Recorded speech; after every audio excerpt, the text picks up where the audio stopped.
शनिवार का दिन है जिस दिन अपन इस दरिद्रता से मिलने के लिए पीपल के पेड़ के नीचे आए हैं। हिंदू धर्म में ये दिन पीपल के वृक्ष के लिए पूजनीय होगा। जो भी शनिवार के दिन पीपल के वृक्ष की पूजन करेगा, दूध चढ़ाएगा या मिष्ठान का भोग लगाएगा, लक्ष्मी और नारायण उसके घर में प्रवेश कर जाएगा। लक्ष्मी और नारायण उसके घर में प्रवेश करेगा, इसलिए नियम बनाया। कौन से दिन? शनिवार। लक्ष्मी जी बोली, नारायण आपने तो एक दिन का बार लिख दिया। शंकर जी ने 7 बार बनाए हैं, रविवार, सोमवार, मंगल, बुध, गुरु, शुक्र और शनि। ये शिव जी ने बनाए।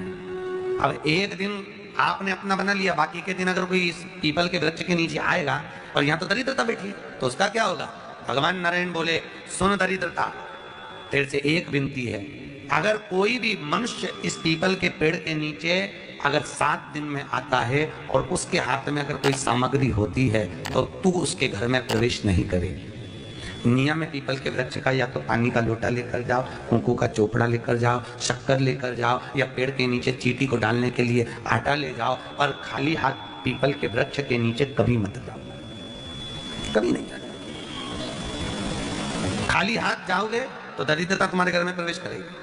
दरिद्रता उठकर खड़ी होकर बोली, नारायण तुमने अपनी मनमानी करी है, एक दिन मुझे भी मेरा चाहिए। भगवान ने कहा, बोल कौन सा दिन चाहिए? दरिद्रता कहती है, रविवार के दिन इस पीपल के वृक्ष के नीचे मैं दिन भर नृत्य करूं, इसमें रहूं, और जो यहाँ आए रविवार को मैं उसके घर में प्रवेश करूं। भगवान ने कहा, ठीक है। दरिद्रता, रविवार का दिन एक ऐसा दिन रहेगा जिस दिन तू इस पीपल के वृक्ष के नीचे नृत्य करेगी और जो आएगा इस पीपल के वृक्ष के नीचे तो उसके साथ प्रवेश करेगी। मैंने तुझे वर दिया। इसलिए हमारे यहाँ केवल पीपल का वृक्ष अगर दीवार में भी लग जाता है ना, किसी की फैक्ट्री की दीवार में, किसी के घर की दीवार में पीपल का वृक्ष अगर लग जाता है, पीपल का पौधा लग जाता है, उसको कितना भी तोड़ लो वो वापस लग जाएगा। फिर तोड़ोगे फिर लग जाएगा। अगर पीपल के पौधे को तोड़ना है तो केवल रविवार का दिन एक नींबू, एक मिर्ची और बमूल का कांटा, ये 3 चीजें रखने के बाद में आधे घंटे बाद रविवार के दिन पीपल के पेड़ को उखाड़ कर फेंक दो। दूसरी बार कभी पीपल दीवार में लगता ही नहीं, कभी नहीं लगता। केवल एक रविवार को, केवल एक संडे, इतवार। घर में दीवानों पर अगर पीपल लग भी गया है, इसलिए पीपल के वृक्ष को उखाड़ने का, अगर घर में पीपल लगा हुआ है या पीपल का पौधा हमारे घर में लग गया, उसको उखाड़ना, निकालना, लगाना, तो पीपल के वृक्ष को अगर निकाला जाता है तो रविवार के दिन, और अगर पीपल के वृक्ष को कहीं लगाया जाता है तो सोमवार के दिन या मंगलवार के दिन, बुधवार के दिन, इन दिनों में लगा सकते हैं पीपल के वृक्ष कहीं लगाना। शनिवार का दिन एक ऐसा दिन होता है जिस दिन पीपल के वृक्ष को कहीं जाकर लगाया नहीं जाता, क्योंकि शनिवार के दिन पीपल के वृक्ष के नीचे लक्ष्मी रहती है। हम अपने हाथों से अगर पीपल का वृक्ष किसी दूसरी जगह पर शनिवार को रोपित करते हैं तो हमारे घर की लक्ष्मी अपने घर से छिन्न होकर चली जाती है। इसलिए शनिवार के दिन पीपल लगाया नहीं जाता, किसी के घर जाकर उसको वापस पलटा नहीं जाता। लग गया उसको। प्रभु मेरी धर्म पत्नी को कहाँ रखूं आप बताओ? वो तो जहाँ यज्ञ होता है, अनुष्ठान होता है, दान होता है, पुण्य होता है, सत्कर्म होता है, वहां जाने को तैयार नहीं। आप करूं क्या? भगवान ने बोला, एक काम करो। दुर्वासा जी बोले, जिसके यहाँ रात्रि में बर्तन झूठे पड़े रहते हो उसके घर में इस दरिद्रता को लेकर तुम प्रवेश कर जाना। जिसके यहाँ रात्रि में बर्तन झूठे पड़े हो वहां लेकर प्रवेश कर जाओ। दूसरी जगह दुर्वासा जी बोले, जो स्त्री घर में दोपहर के समय पर सो रही हो उसके घर में इसको लेकर प्रवेश कर जाएगी। जो स्त्री दोपहर के समय में घर पर सो रही हो इस दरिद्रता को लेकर प्रवेश कर जाइए। तीसरा, जिसके यहाँ पर दरवाजे पर कांटे वाले पौधे लगे हों उस घर में इस दरिद्रता को लेकर प्रवेश कर जाइए। दरिद्रता, कितनी सुंदर बात कही है।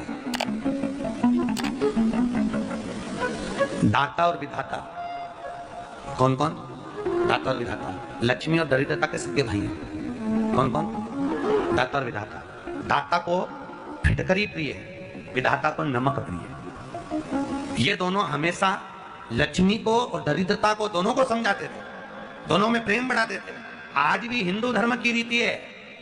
यहाँ तो ठीक है, जिसके यहाँ पर भी अगर थोड़ी सी भी परेशानी होती है, थोड़ा सा क्लेश होता है, अशांति होती है, लक्ष्मी नहीं दिख रही हो, काम नहीं बन रहे हो, बहुत प्रयास करा जा रहा हो और हमारा कार्य नहीं होता, तो क्या करते हैं? फिटकरी और नमक को पानी में डाल देते हैं और घर में पोछा लगा देते हैं। आप लोगों ने आजकल फेसबुक पे भी पढ़ा होगा, व्हाट्सएप पे पढ़ा होगा। तो क्यों लिखा उसमें? उसका कारण केवल था कि दाता और विधाता की प्रियता उसमें। माता ख्याति के जो 4 बच्चे हुए, इसमें जो 2 लड़के हैं, दाता और विधाता, उसकी प्रियता उसमें, उसकी पूर्णता उसमें। अब दुर्वासा जी बोले अपनी धर्म पत्नी को वहां लेकर, जहां कांटेदार पौधे लगे हों वहां पर लेकर प्रवेश कर जाइए। कांटेदार पौधों में उस दरिद्रता का निवास हो गया। कितना विचित्र कथा यहाँ वर्णन करी है श्रीमद् भागवत के अंतर्गत, जो वर्णन किया कि मृत्यु निश्चित है। रोग ऐसा शनि महाराज के कारण हो गया हो, अच्छे काम करते करते उल्टे हो रहे हैं, होते हैं किसी किसी के साथ में, विपरीत परिस्थितियां आ जाती है। अच्छा करने जाओ बुरा हो जाता है, अच्छा कर्म करने जाओ बुरा हो जाता है। तो पीपल के वृक्ष की जो छाल होती है, छाल देखिए, पीपल के वृक्ष में जो छाल लगी होती है, उस छाल को घिसकर चंदन बनाकर भगवान शंकर का स्नान कराकर, अभिषेक कराकर, पूजन कराकर, पूजन कराने के बाद में पिपलेश्वर महादेव का नाम लेकर, कौन से महादेव? पिपलेश्वर महादेव का नाम लेकर वो जो घिसी हुई छाल होती है, उस छाल का तिलक भगवान शंकर को लगा लो और उसी का थोड़ा सा भाग अपने कंठ पर, मस्तक पर लगाना प्रारंभ कर दो। धीरे धीरे जो विपरीत दशा है वो सुधरना प्रारंभ हो जाती है। पर नाम याद रखना, पिपलेश्वर। काशी में जो शिव जी की स्थापना कौन ने करी? काशी में जो शंकर भगवान बैठे उनकी स्थापना करी थी शनि महाराज। किसने करी थी? शनि महाराज ने, क्योंकि भगवान शनि महाराज को उनकी माता के द्वारा श्रापित हो गए और शनि महाराज कांपने लगे। शनि महाराज कांपते कांपते, मैं जाऊं तो जाऊं कहां, करूं तो करूं क्या? महाराज, शनि महाराज थोड़े और दौड़कर भगवान भोलेनाथ के पास पहुंचे। हे शंकर, त्रिकालदर्शी कैलाशी अविनाशी, कृपा करिए बाबा भोलेनाथ, कृपा करो, क्योंकि दुनिया में 33 करोड़ देवी देवता हैं जिनको शनि लग सकता है, केवल एक, किसको छोड़कर? शिव को छोड़कर। राम जी को शनि लगा तो 14 वर्ष का काश चलेगा, कृष्ण को शनि लगा तो मथुरा छोड़कर द्वारका चले। शनि लगा, हनुमान जी को शनि लगा तो गुफा में बैठकर राम राम जपना पड़ा। शनि सबको लगता है, केवल शनि नहीं लगता तो एक मेरे महादेव को, मेरे भोले बाबा को नहीं लगता। शंकर के पास में शनि आकर, शनि आकर कहा, भोलेनाथ कृपा करिए बाबा, मैं बड़ा कष्ट में हूं, मैं करूं क्या? बाबा भोलेनाथ ने कहा, जा गंगा जी के तट पर काशी में जाकर एक शिवलिंग की स्थापना कर, उसकी आराधना कर और तेरा शरीर ठीक हो जाएगा, कष्ट नहीं भोगेगा।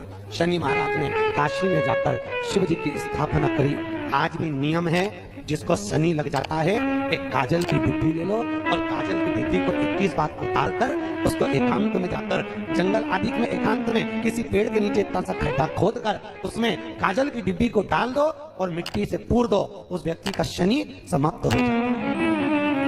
काशी विश्वनाथ का नाम लेकर काजल की डिब्बी को 21 बार उतार कर, अगर काशी विश्वनाथ का नाम लेकर शनि वाले व्यक्ति को अगर पेड़ के नीचे दबा दे, शनि उसको परेशान नहीं कर सकता। काशी कितनी मूलता, उस धर्म को देखिए। भगवान शंकर पर विश्वास रखकर एक एक पल, एक एक घड़ी, एक एक समय, एक एक नक्षत्र का शिव महापुराण में वर्णन है।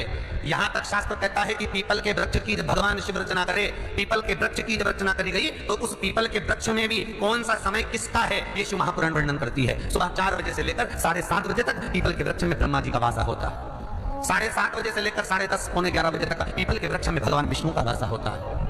10:30 बजे से लेकर पीपल के वृक्ष में 11:30 बजे तक पितरों का वासा होता है। 11:30 बजे से लेकर 12:30 बजे तक पीपल के वृक्ष में आहूतों का वासा होता है। 12:30 बजे से लेकर शाम को 4 बजे तक पीपल के वृक्ष में वासुकों का वासा होता है। 4 बजे से लेकर शाम को 7:30 बजे तक पीपल के वृक्ष में शंकर का वासा होता है। 7:30 बजे से लेकर 9:30 बजे तक पीपल के वृक्ष में कुबेर का वासा होता है। 9:30 बजे से लेकर फिर कुबेर के वृक्ष में अन्य देवों का वासा चालू हो जाता है। इसलिए हमारा हिंदू धर्म कहता है, हमारे शास्त्र कहते हैं कि पीपल के वृक्ष को जब पूजा जाता है, पीपल के वृक्ष की जब पूजन करी जाती है तो सुबह 10:30, 11, ज्यादा से ज्यादा 11:30, ज्यादा से ज्यादा 12, उसके पहले पीपल के वृक्ष की पूजन कर लेना चाहिए। रात को कुबेर का वासा होता है, इसलिए पीपल के वृक्ष में दीपावली के दिन रात्रि को 8:30 बजे से लेकर 9:30 बजे के बीच में जो पीपल के वृक्ष के नीचे घी का दिया लगाता है, उसके घर में कभी संपदा की कमी नहीं आती, क्योंकि कुबेर स्वयं विराजमान होता है पीपल के वृक्ष के नीचे। क्यों? क्योंकि 11:30 बजे से लेकर 12:30 बजे तक पीपल के वृक्ष में पितरों का वासा रहता है,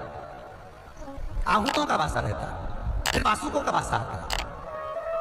पितर किसको कहते हैं? महाराज, जो पूरी उम्र लेकर चले गए और उनके भीतर अभिलाषाएं बहुत थी, मैं ये भी करना चाहता हूं, मैं ये भी करना चाहता हूं, वो पितर हो जाते हैं।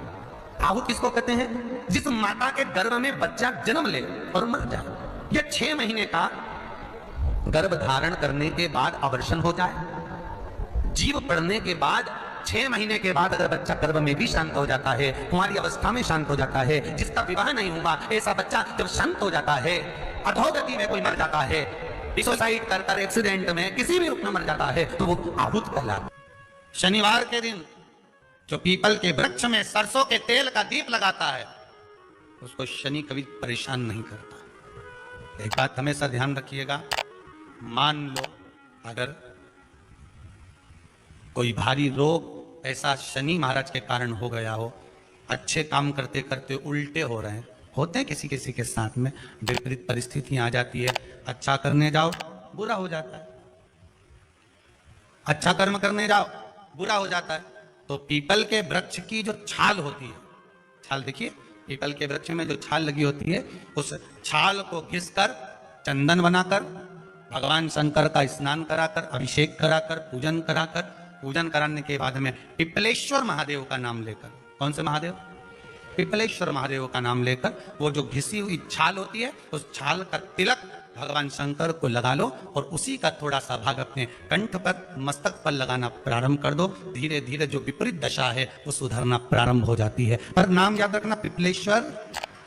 जम ना भी दुख, विपदा, कष्ट सम्मुख में खड़ा हुआ हो, कितना भी दुख, पूंजी धन की अगर आपको कमी पड़ रही है और ऐसा लग रहा है कि मेरे पास में कुछ भी नहीं, हम तो यहाँ तक कहेंगे कोई मकान बना रहे हो, बेटी का विवाह कर रहे हो, बेटे का विवाह कर रहे हो, कोई अच्छा कार्य कर रहे हो, धन संपदा की भी कमी दिखे तो समय पर कांता भगवान का स्मरण कर, कांता चक्र का स्मरण कर, शिव और नारायण का नाम लेकर, एक बेलपत्र, एक शमी पत्र, एक श्वेत पुष्प, एक लाल पुष्प, दोनों हाथ में लेकर भगवान शंकर के अशोक सुंदरी के स्थान पर अगर समर्पित करा जाए तो संपदा की भी कमी नहीं आती। वो कांता चक्र है जो नारायण है। यहाँ तक शिव महापुराण की कथा कहती है, अगर कोई विद्वत ब्राह्मण ने आपको बताया कि आपके घर में पितृदोष है, कोई विद्वान ब्राह्मण ने बता दिया कि आपके घर में काल सर्प दोष है, कोई विद्वान ब्राह्मण ने बता दिया कि आपके यहाँ पर ये वास्तु दोष है और इस दोष को मिटाना जरूरी है, कोई ने आपको बताया, उस समय पर हमें घबराना नहीं।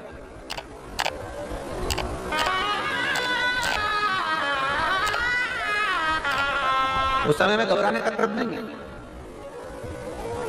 कहते हैं पीपल का जो जल झड़ता है पीपल के वृक्ष से, आप लोगों ने कभी देखा है कि नहीं देखा? वो हमको नहीं मालूम। कितना भी अगर कोई वास्तु दोष बता दिया, पितृदोष बता दिया, काल सर्प दोष बता दिया, कितना भी अगर कोई दोष बता दे, तो पीपल का जो जल वृक्ष में से झड़ता है, कभी कभी आप उसके नीचे हाथ रखकर देखना, थाली रखकर देखना, उसमें पत्थर पर देखना, तो वहां पर भी पानी के निशान आपको मिलेंगे, बूंद के निशान। दुनिया को लगता है कि लूडो खेल के कुछ नहीं मिलता। Now is that true?